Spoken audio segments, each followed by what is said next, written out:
सोचो एक पल के लिए, अभी तुम जहां बैठे हो उस जमीन के नीचे हजारों साल की कहानियां दफन हैं।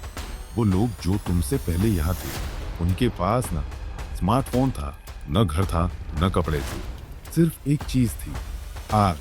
और उसी आग के साथ उन्होंने एक ऐसा सफर शुरू किया जिसके बारे में आज दुनिया के बड़े बड़े वैज्ञानिक हैरान हैं। ये कहानी है तुम्हारी, मेरी, हम सबके पुरखों की। आज हम जाते हैं 70,000 साल पीछे। कहानी शुरू होती है अफ्रीका में। आज से लगभग 3 लाख साल पहले पूर्वी अफ्रीका की एक छोटी सी जगह में होमो सेपियंस ने पहली बार इस धरती पर कदम रखा। हम इंसान। ये पहले लोग बहुत कम थे, कुछ हजार की आबादी। जंगल में रहते थे, जानवरों का शिकार करते थे और रोज जिंदा रहने की जंग लड़ते थे। लेकिन फिर कुछ हुआ। आज से लगभग 70,000 साल पहले, वैज्ञानिक इसे कहते हैं आउट ऑफ अफ्रीका माइग्रेशन। एक छोटा सा समूह, शायद सिर्फ 200 से 300 लोगों का, उन्होंने फैसला किया आगे बढ़ना है। क्यों? कोई नहीं जानता। शायद खाना खत्म हो रहा था, शायद कोई बड़ी आफत आई थी, या शायद सिर्फ एक इंसानी फितरत, जिज्ञासा, जो कहती है उस पार क्या है। ये लोग चले अरब प्रायद्वीप से होकर, फिर समुद्र के किनारे किनारे, और आज से 65,000 से 70,000 साल पहले पहली बार किसी इंसान ने भारत की जमीन छुई।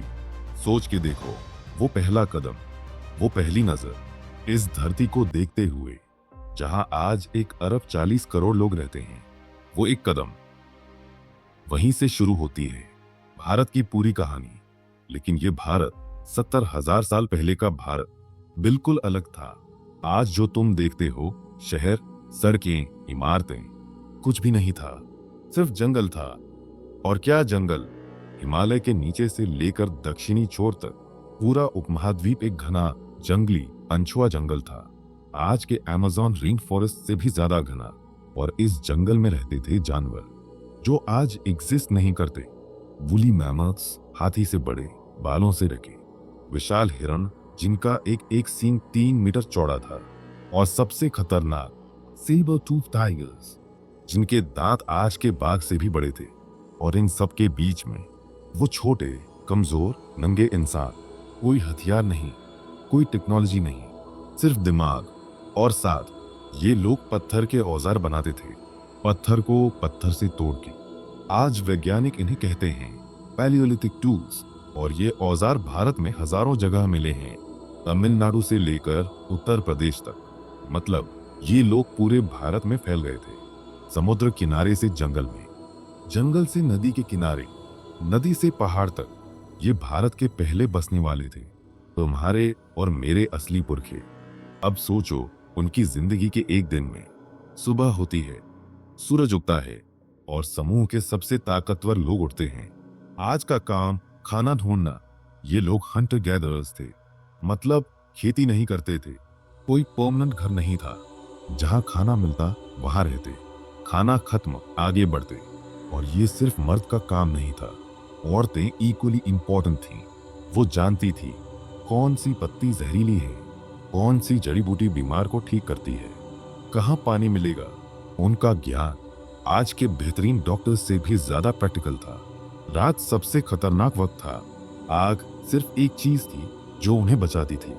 सेबर टूथ टाइगर्स आग से डरते थे, इसलिए रात भर आग जलती रहती थी, और समूह के लोग बारी बारी जागते रहते थे। एक भी इंसान अकेला वो जिंदा नहीं बचता था। साथ रहना, यही उनकी सर्वाइवल स्ट्रेटजी थी। और शायद इसीलिए हम आज भी हजारों साल बाद अकेले रहना पसंद नहीं करते। ये इंस्टिंक्ट अभी भी हमारे अंदर है।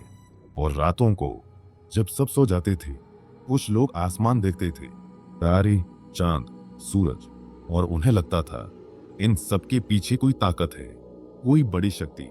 यहीं से शुरू हुआ आध्यात्मिकता का पहला बीज, जो आगे जाकर बनेगा वेद, उपनिषद और दुनिया का सबसे पुराना जीवित धर्म।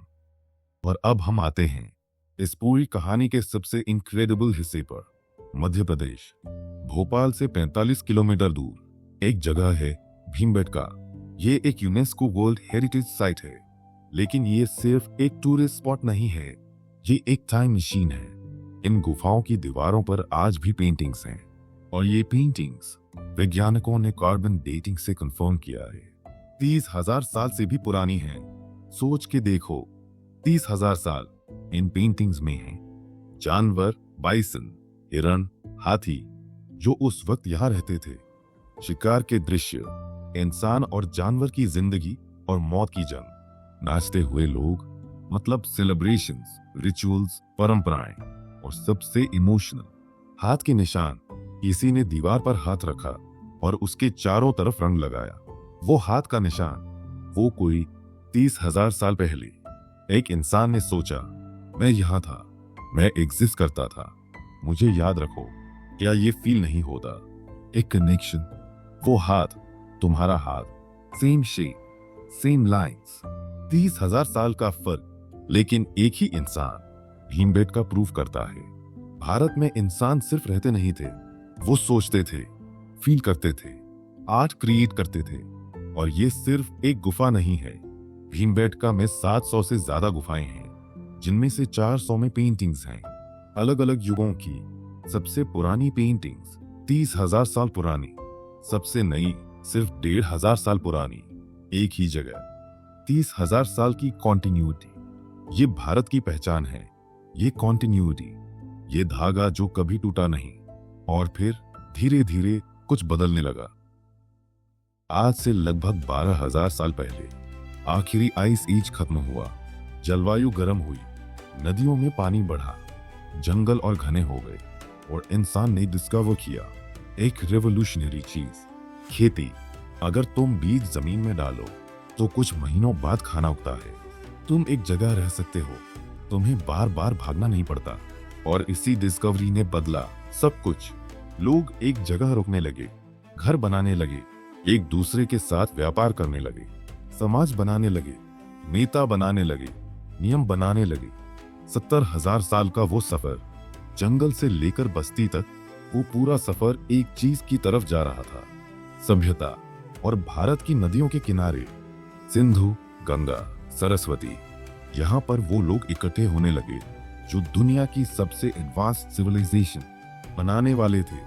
वो लोग जिनके पुरखे 70,000 साल पहले अफ्रीका से आए थे, अब तैयार थे एक नया अध्याय लिखने के लिए। और जब वो अध्याय खुला, दुनिया हैरान रह गई। आज से 5,000 साल पहले, जब यूरोप में लोग अभी भी जंगलों में रहते थे, भारत में एक ऐसी सभ्यता थी जिसके पास था लैंड सिटीज, सीधी सड़कें, अंडरग्राउंड ड्रेनेज सिस्टम, बहुमंजिली इमारतें, अंतरराष्ट्रीय व्यापार।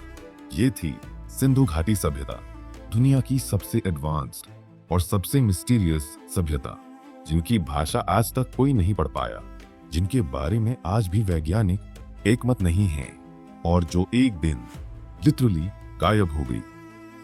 कहाँ गए वो लोग? क्यों खत्म हुई वो सभ्यता? और क्या उनका और हमारा, आज के भारतीयों का कोई कनेक्शन है? ये सब जानने के लिए एपिसोड 2 में मिलेंगे। सब्सक्राइब करो, बेल आइकॉन दबाओ, क्योंकि भारत काल पर भारत की पूरी कहानी अभी शुरू हुई है। जय भारत, जय इतिहास।